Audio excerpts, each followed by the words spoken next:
abot kamay na pangarap. Sinunod ni Moira ang utos ni Ninang. Kailangan niya kuhanin ang mga kinumpiskang gadgets sa opisina ng warden. Nagtagumpay naman siya sa plano niya. Sakto papasok na si warden sa opisina at inabutan niya nga si Moira dito. Wala siyang tiwala kay Moira. Pinagalitan niya si Moira at binantaan na malalagot siya kapag may nawala sa opisina niya. Nagpanggap si Moira na inutusan siyang magdinis dito. Nakaalis si Moira ng matagumpay.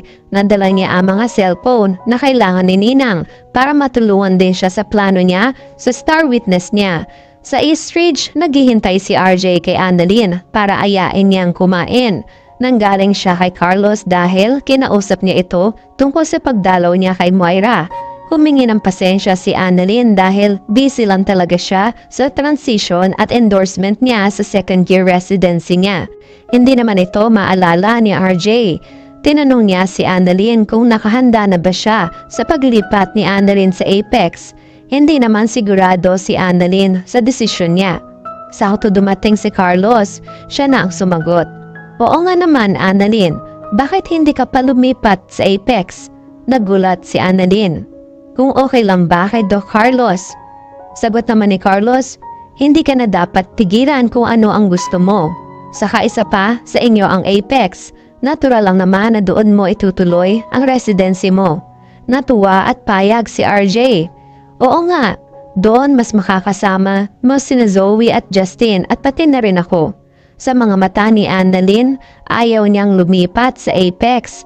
Nandududa siya sa plano ni Carlos dahil sigurado siya kapag wala na siya sa East Ridge, malaya na siyang magagawa ang pananakit sa nanay niya kapag mainit ang ulo niya. Ayaw niyang iwan ang nanay niya rito. Hindi maisumbong ni Annalyn ang mga nangyari sa tatay niya dahil baka mag-away na naman ang tatay niya pati na rin si Doc Carlos. Maingat siyang sumagot. Sige po, pag-iisipan ko po yan. Pero sa ngayon, kung ano ang naipangako kong katungkulan dito sa East Ridge bilang doktor ay tatapusin ko. Saka ko na po iisipin ang paglipat kapag handa na po ako. Nilipat niya ang atensyon sa tatay niya. Tay, magkita na lang po tayo mamaya. Pagkatapos po ng duty ko, puntahan na lang po kita. Ayoko naman po na maghintay kayo dito kasi baka mainip lang kayo. Pumayag naman si RJ. Sige anak, magkita na lang tayo mamaya. Nagpaalam na si RJ kina Annalyn at Carlos. Ganon din si Annalyn. Nagpaalam na rin siya kay Doc Carlos para ipagpatuloy ang duty niya. Nakatitig lang si Carlos kay Annalyn habang paalis ito. Maya-maya nga ay natapos na ang duty ni Annalyn. Nagpunta na siya sa Apex para makapangkita sa tatay niya. Sa pagmamadali niya, nakabanggaan niya si Dax. Nakamask ito. Hindi kilala ni Annalyn ang nakabangga niya, pero kilala siya ni Dax. Nabanggit nito ang pangalan ni Annalyn. Nagulat naman si Annalyn dahil kilala siya ng lalaking nakabangga. Kilala niyo po ako? Nabigla si Dax. Nagdahilan na lang siya. Oo naman. Sikat na sikat ka kaya. Ikaw ang pinakabatang doktor at ang batang genius. Napata mo na lang si Annalyn at umalis na rin siya. Nakahinga naman ang malalim si Dax dahil nalusutan niya si Annalyn. Mabuti na lang nakamas ako. Kung hindi, makikilala niya ako na ako ang nanloob sa bahay ng nanay niya. Andito lang naman ako para dalawin ang crush ko. Sa paglibot-libot ni Dax, hindi niya makita si Zoe. May dala siyang mga bulaklak. Pinaabot niya ito sa nursing station para makarating kay Zoe. Nagkatuwaan naman ang tropang Apex nung makita nila ang bulaklak. Dumating na rin si Zoe para ibigay nila ito sa kanya. Zoe, may nagpapabigay sa iyong bulaklak. Noong una natutuwa pa si Zoe pero nainis siya nung mabasa niya ang card. Galing pala ito kay Dax. Tinukso siya ni Doc Eula. Uy Zoe, may secret admirer ka na pala. Bago ka na palang mandiligaw no? Naiinis si Zoe. Wala akong mandiligaw. Dagdag pa naman ang tropa nila. May bulaklak ka nga sino naman yan? Hindi ba yan manliligaw? Asar si Zoe.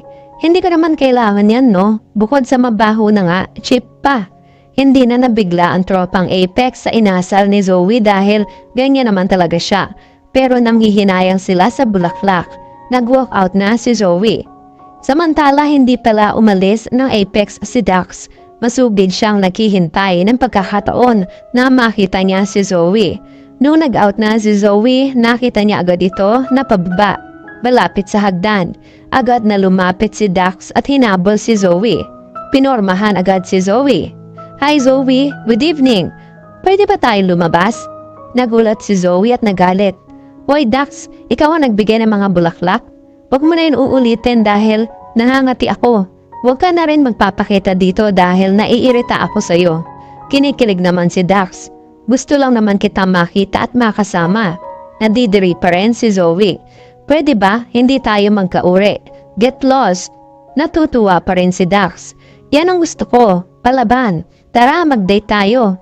Lalong naasar si Zoe. Palaban na? Sabay sampal niya sa pisngi ni Dax ng malakas. Nagulat si Dax at nagpantigantenga niya sa galit. Binalikan niya si Zoe. Hinila ang braso. Ano ba? Nanggigigil ako Baka nalilimutan mo. May alam ako tungkol sa'yo. Sakto napadaan si Justin. Nasilip sila sa hagdan at narinig ang pagtatalo nilang dalawa. Matapang si Zoe. Alam mo, hindi ako natatakot sa'yo. Ikaw ang matakot. Kaya din kitang ipatumba. Nang laki ang mga mata ni Dax, galit na galit siya. Bago mo ako ipatumba, ipakukulong muna kita. Baka nalilimutan mo, ako ang star witness laban sa nanay mo. Kahit anong oras, pwede kita ilaglag. Wag na wag mo ko susubukan. Bigla namang natakot si Zoe. Naalala niya na si Dax ang naglaglag sa mami niya, kaya nasa kulungan ito ngayon. Naging nakakaawa agad ang reaksyon ni Zoe. Wag Dax, wag mo ako isusumbong. Natatawa na si Dax dahil natakot na niya si Zoe. Matatakot ka rin pala kaya dapat sumunod ka sa mga gusto ko. Hindi na makakibo si Zoe. Natatakot siya, pero ayaw naman niyang makapag-date kay Dax. Patuloy naman ang pakikinig ni Justin sa ibaba. Pilit niyang pinakikinggan ang pinag-uusapan ng dalawa. Hindi malinaw, pero kumuha siya ng cellphone at kinuhanan ng video ang dalawa. Samantala, dahil nagawa na ni Moira ang pinag-uutos ni Ninang, ibinigay na niya lahat ng mga cellphone na nakumpiska ng pulis. Sabi ni Ninang, magaling ka naman pala O sige, ano ba ang gusto mong ipagawa sa akin? Sumagot naman agad si Moira. Gusto kong ang star witness sa kaso ko para mapabilis na ang paglabas ko dito.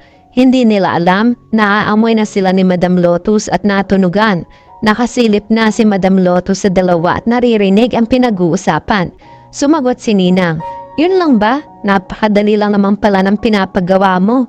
Kayang-kaya yan. Abangan mo na lang ang balita. Sigurado, mawawala na ang sakit sa dibdib mo. At yan ang mga pakakaabangan natin sa abot kamay na pangarap. Please like this video and please subscribe to my channel.